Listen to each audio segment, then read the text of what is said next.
Sounds good. Hello, my friend. Thank Hello. you for being here.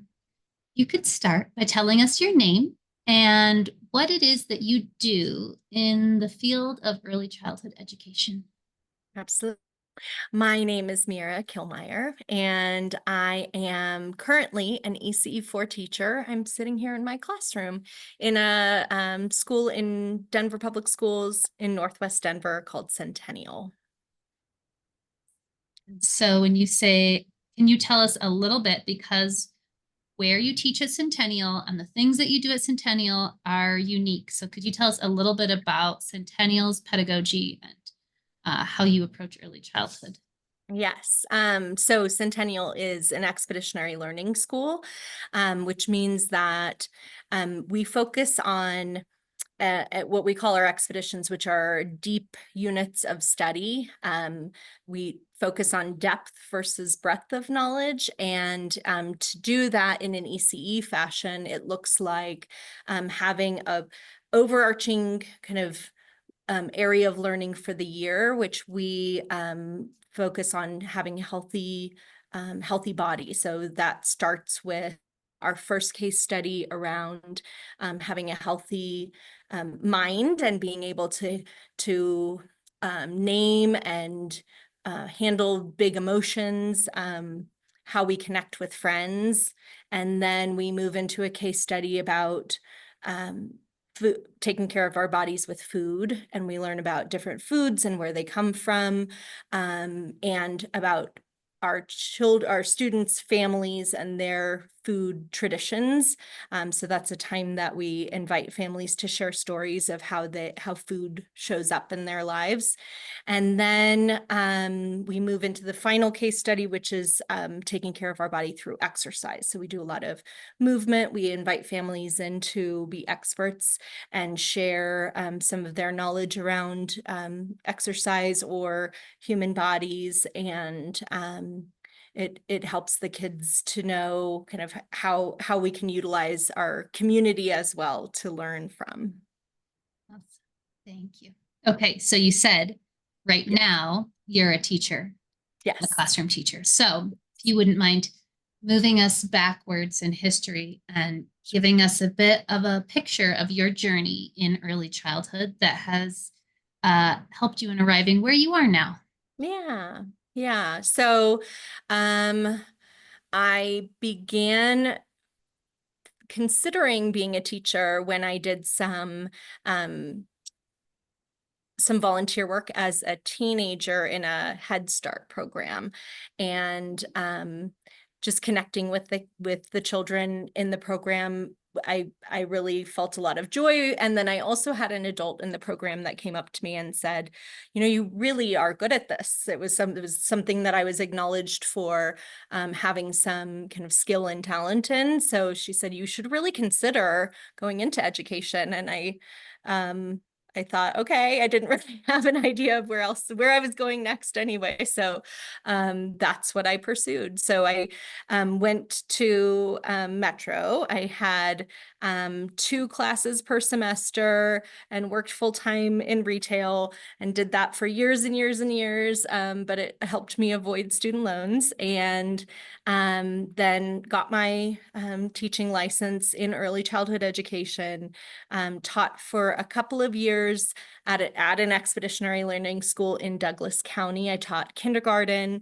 and first and second grade combination class for a few years, and then became pregnant with my own child, and realized that the amount that teachers are paid at the beginning doesn't really sustain the idea of paying also for childcare. So since my background was already in early childhood education, it made a lot of sense to me to have my children, or a child at the time, with me while I started a program in my home. So I first nannied for a little bit with my son when I had him, and then started a family childcare home in Northwest Denver.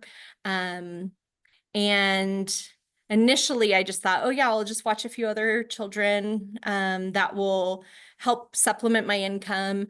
My husband actually lost his job during that time, and I became sort of the sole provider, and realized, oh wait, this is like this is a real serious business. It's not just taking in a few extra kids. So it became a program that was recognized in Denver preschool program. I became connected with some of the other family childcare providers, and realized that it was a way that I also made kind of an impact in my community, and the friends that I've made, the adult parents or caregivers to the children that I watched in my childcare home became lifelong friends. So I continue to see some of them regularly. And that is I attribute that to those really deep connections that I made during those times.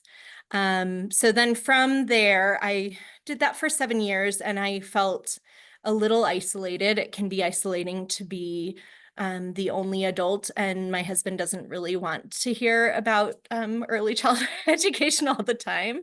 So to have colleagues again, I started job searching and found a job description that I thought, I have all of these qualifications. I might as well apply. It was in Denver Public Schools in the early childhood education department, where I met lovely Miss Nicole Ortiz.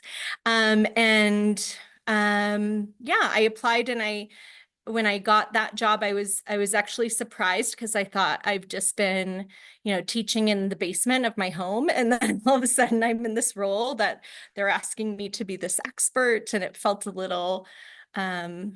unusual, but I realized that having a different perspective was really important, because some of the things that in a public school system that people just kind of assume is just the way it has to be. Being outside of that public school system can help bring a perspective that is an outside of the box kind of way of thinking of things. So I felt like that was something that was important for me to bring. And then I was in that role for 4 years, and it was time to get back to families and children again.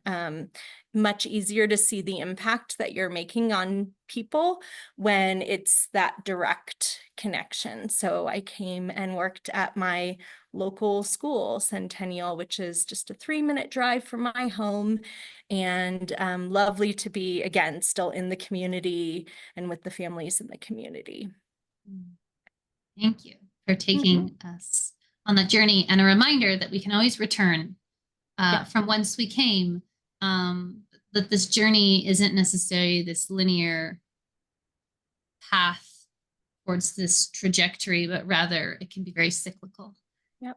Listening to ourselves and what we're needing in any moment. Definitely. So with that, what are your hopes and dreams for the future of early childhood? Yeah, I think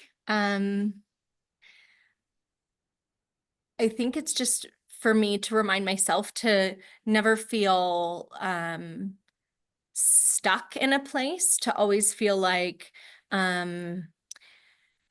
it's important to listen to signals. And if there's something that's telling me, yeah, like it's time for me to grow and change from this space, and be in a different role, or be within this same role, but take on more leadership in the building, or there's lots of opportunities if you kind of keep your ears and eyes open, your heart open to the possibilities. So that's really what I try to remind myself. Right now, I'm feeling quite satisfied, as I mentioned when we first met.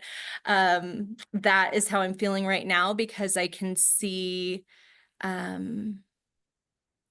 like I said, I can see those impacts, but also last year I had one of the most challenging years that I've had with students, and it was a time that I was reevaluating if this is something that I want to continue. So just again, keeping keeping an open mind and knowing that sometimes, you know, you work through something and you find that, yes, I am in the right place. And then sometimes you feel called to try something new.